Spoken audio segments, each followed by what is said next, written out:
Hey everyone, my name is Shanice and welcome back to my channel. I know it's been a while since I posted a video. I won't lie, working full-time has definitely impacted my reading life. I'm pretty much not reading as much as before. I don't have time to read. When I do have time to read, I can't be bothered to. I've just struggled with finding time basically to pick up a book and read, because whenever I do have extra time, I just want to sleep or watch a TV show. I want to reach for something that doesn't take as much brain power, but I did want to get a book video out for you guys. So in this video, I will be wrapping up just some of the books that I read in the month of September, which honestly wasn't that much. And then I'm cheating a little bit and just counting some books that I have managed to read within the first 2 weeks of October, just so there's more content in this video. So just think of this as a September/early October wrap up. So the first book, which is really not a book, it's just a short story that I picked up in September, was Recitatif by Toni Morrison, which is her only short story. It was published in 1983, and in this edition, which I think is the first time it's been published as a standalone story, my edition, half of it is an introduction by Zadie Smith, and then the other half is the short story itself, and both are pretty much the same length. It tells the story of two young girls, one named Twyla, the other Roberta. One is black and one is white, and it's told mainly through Twyla's perspective. And we see her as she meets Roberta when she's young, and then we follow Twyla's story and how it still intertwines as both of the girls mature. Now, if you have this edition, I highly recommend that you skip the introduction and read the short story first, which is how I did it. I knew nothing about the short story, absolutely nothing, didn't know the plot, really just went into it blind. And honestly, when I read the short story first, I was gonna give it like 3.5 stars. You know, it was a solid story, but I didn't really see what made it so special. And that is why I recommend reading the introduction second, because it really just peels back all of the layers of the story. It reveals the experiment that Toni Morrison was going for, which honestly, and this is shame on me, but just kind of went over my head, and it made me realize just how much of my own biases I was projecting onto the characters. If you know what I'm talking about, then you know what I'm talking about, but there's this experiment on race and the stereotypes we attribute to that, and the introduction just did a fantastic job of showing us what was hidden behind deceptively simple sentences and a deceptively simple story. There's just so much in here about mirroring and reflections, again about race as a concept, and what the assumptions that we bring to characters, assuming one thing or another because of their race. And ultimately I gave this 4.5 stars, rounded up to 5 on Goodreads. This was just fantastic. It's one of my favorites of the year so far, and I have to say that I think Zadie Smith is a better nonfiction writer than she is a fiction writer. I'm saying this having only read Swing Time by her as, you know, her fiction, but just going off that, her nonfiction is fantastic. Yeah, so this was clever, brilliant, and just spectacular, so highly recommend this one. Next up is a 4-star read, which was published in 2020 and was my short story collection challenge for the month of September, and that was How to Pronounce Knife by Suvankam Tamavonska. And this has about 14 short stories, and again with the deceptively simple writing. This one isn't showy in that way, but there's so much control and so much packed into each sentence, every word, all the stories, the plotting. This is hands down the best short story collection I've read all year. Through the 14 short stories, we see the different facets of immigrant life, specifically Laotian immigrants. The writer is of Laos background and Canadian background. I know she was a refugee in Canada. A lot of the stories focus on subtleties and are more narrative driven. There's a lot of summarizing of events, but everything is so fleshed out. A lot of the stories are about 10 to 15 pages, so they're really pretty short, but even within those short pages, you just get so much of one person's life. It's really remarkable just to see how Temavonska is able to just go through and compress one person's entire life into just like a paragraph or two. So yeah, I was just generally very impressed with how self-contained everything was. You feel like you're reading and meeting about real people. And I admire how sympathetic it was to very flawed characters. So just generally great short story collection. And next up we have the big book challenge for me for the month of September that pretty much started my slump, if it's what you even want to call what I'm in right now. That was The Lord of the Rings by J.R.R. Tolkien. Okay, so this is technically, one huge novel divided into 3 volumes. Some may count this as my having read 3 books. I'm counting it as one because, again, it was intended to be one book. The first volume, or the first book, if you will, is The Fellowship of the Ring. The second volume slash book is The Two Towers, and then the third volume slash book is The Return of the King. So, The Fellowship of the Ring, I gave 3 stars, and sadly, for volumes 2 and 3, I gave 2 stars each. So overall, I think I'm just gonna have to give this one 2.5 stars, round it up to 3, just because I did enjoy volume 1, The Fellowship of the Ring. So I was actually shocked by how much I was liking The Fellowship of the Ring. I was loving it. I loved the sort of innocent banter between the hobbits, between Frodo and Sam and Merry and Pippin. I thought there was a lot of mystery with these black riders that were following them. I liked their adventures through the woods, like all of that was captivating, and I liked learning about the world building, the lore around Middle Earth. Everything was fun, everything felt like an adventure, and yeah, I just was really enjoying it. Then we get to the Council of Elrond. That part was interesting, and then after that it sort of fell off for me.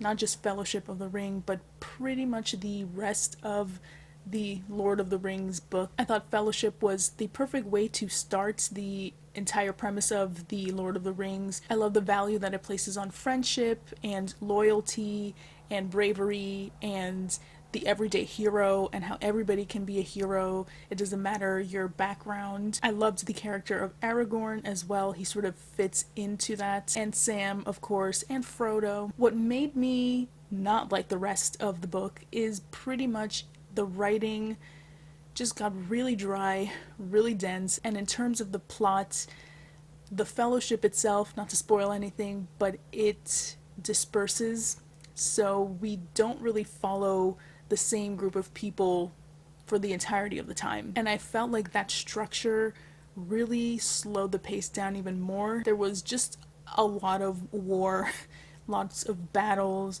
It just felt really historical, very dry, kind of boring, just never ending. I think the only thing that really kept me from quitting was the fact that I was watching the movie adaptations simultaneous to reading the books, and the movies would rejuvenate me and make me interested again to pick this up and continue. So really, I think just giving it a 2.5 is largely because of the movies. There is a lot of elegant writing. I don't think J.R.R. Tolkien is a bad writer, but it could be overwrought a lot of the times, and because I think he studied like philology, or he taught it. He's very interested in language, and sometimes he would just get carried away in a backstory to this one thing, and it would just go on, and I sort of didn't care. I wanted the action and adventure and the thrilling mystery that I found was more prominent in Fellowship of the Ring to permeate across the rest of the book. Definitely helped to read this along with the audiobooks. Actually, Andy Serkis reads the audiobook for The Return of the King, so you know his Smeagol Gollum voice is what it's supposed to be, because, he was the voice of Smeagol and Gollum in the films. So yeah, just kind of glad that I am done with this. And then, speaking of another book that I sadly did not really like in the end, and I feel bad saying this because I liked the first book in this trilogy, but also because this author just recently passed away. I had just started the book around the time when she passed away, so I didn't pick this up because she passed away. It was just a sad coincidence, but anyway, this is Hilary Mantel's Bring Up the Bodies, the follow-up to Wolf Hall, which I read earlier this year, and I gave 3 stars if I remember correctly. So I did enjoy it, and there was a lot to look forward to in the continuation of Thomas Cromwell's story. And in this book, we see how Thomas Cromwell is behind the killing, the execution of Anne Boleyn. A lot of that is rumor, but this story kind of takes it as its plot, as its fictional truth, and runs with it and creates an entire story out of it. So again, you do have Hilary Mantel's deft writing style. It's still very sophisticated, it's still very elegant, it has a forward momentum, it has a nice rhythm to it, it's very uniquely told. You have a full immersion of being in the 16th century and of being in the minds of these characters. So those are valuable assets to this book. I think this was just a matter of time and place. I don't think this was the book that I needed to read at this moment in time. I think because of work and because I'm so tired, this is not the fast-paced kind of read that I needed. I think I should have just put it down and not continued, because I don't think I gave it a fair chance. It's just very depressing. A lot of this is showcasing the misogyny of the time, the extreme sexism, the extreme ways in which women were objectified, used, ignored. I mean, the language that a lot of the men in here use against Anne Boleyn is disgusting and exceptionally cruel. That is the point, of course. You know, I'm not blaming Hilary Mantel here or accusing her of like holding those beliefs. They're accurate representations of what a lot of the men at the time thought about women. So it was just a sad read. Lots of injustices in here, but just generally a little dry. The same as The Lord of the Rings. I think if you like historical novels, and you're just interested in this time period and you're in the right mood for it, then I still would recommend this. I'm still going to continue. I only have The Mirror and the Light, and that is supposed to be my big book challenge for November.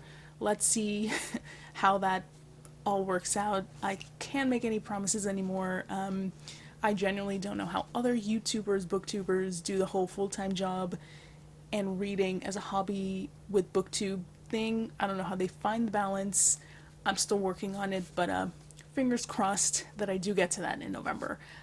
But yeah, I gave this 2 stars, and yeah, it's kind of unfortunate. And then lastly, I read Autumn by Karlov Knausgaard. A couple of years ago, I decided to read Ali Smith's seasonal quartet, autumn, winter, spring, summer, and that time I started reading each of those books on the first day of the new season, and I really enjoyed doing that. And so I discovered that Karlov Knausgaard has his own seasonal quartet. His are autobiographical and non-fiction-ish. They're like more reflections on objects, on themes, on concepts, and he intertwines like letters to his unborn daughter in here. They're more meditative, again, not really fictional. So they're different in their own way. But because I love that whole reading structure for Ali Smith, I decided, let me just do this with Knausgaard. And I have really been wanting to read My Struggle by Knausgaard, so I figured, well, let me just try to see if I like his writing style, if it's for me, before I really commit to the 6 or 7 book My Struggle masterpiece. And I have to say, I have no regrets in picking this up. I gave this 4 stars. I actually finished it earlier today. This is what I would call a thought-provoking book. It is sort of like a modern mythologies by Roland Barthes, in that Knausgaard dedicates very, very, very short chapters, like 2-3 page chapters, to describing just everyday objects, observations. He just wanted to sit down and make himself write at least like a few pages about like bees or plastic bags or teeth or just random things. Some are more profound than others, but in every one of these chapters there's just something really enlightening and fresh and kind of disorienting. I think he utilizes a lot of defamiliarization in here, in that he's just describing something that we take for granted in our everyday lives. Like, I'm sure none of us have really thought about the sun or insects or really delved into why we like things. I think I'm guilty of it even in my booktube videos, in that I struggle to really explain why I like things. And I think a lot of reviewers do online, but Kanoska really shows us just how you can articulate why you like or why you don't like something. His chapter on Flaubert and Madame Bovary, I think it just blew me away. Okay, so this is from page 178, and he says, Madame Bovary is the world's greatest novel, there's no doubt in my mind. It has a sharpness, a crystal clear feeling of physical space and materiality which no novel either before or after it has even come close to matching. Flaubert's sentences are like a rag rubbed across a window pane encrusted with smoke and dirt, which you have long since grown accustomed to seeing the world through. The feeling you get then, when for the first time in a long while the world shines brightly again. Just stunning.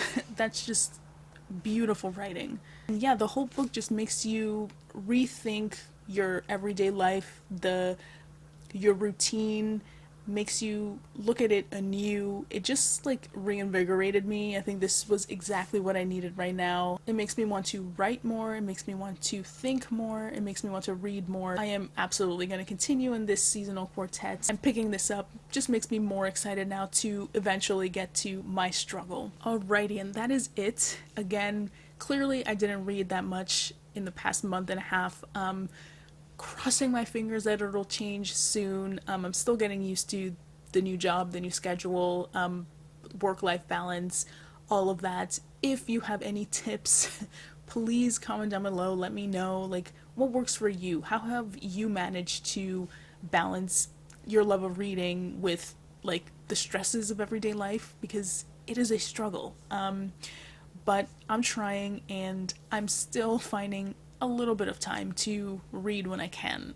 I just don't want to make it like a chore or something that I'm forcing myself to do, because it's my love. I love reading. It makes me happy. But I don't want it to be like a homework assignment. But yeah, it's something I'm working on. But anyway, thank you so much for watching. As always, like and subscribe, and I will see you all next time, hopefully with more books to talk about and more enthusiasm next time. It's pretty late right now, so I'm kind of tired. I'm almost gonna go to sleep. But I hope you did enjoy this video, and yes, I will see you all next time. Bye.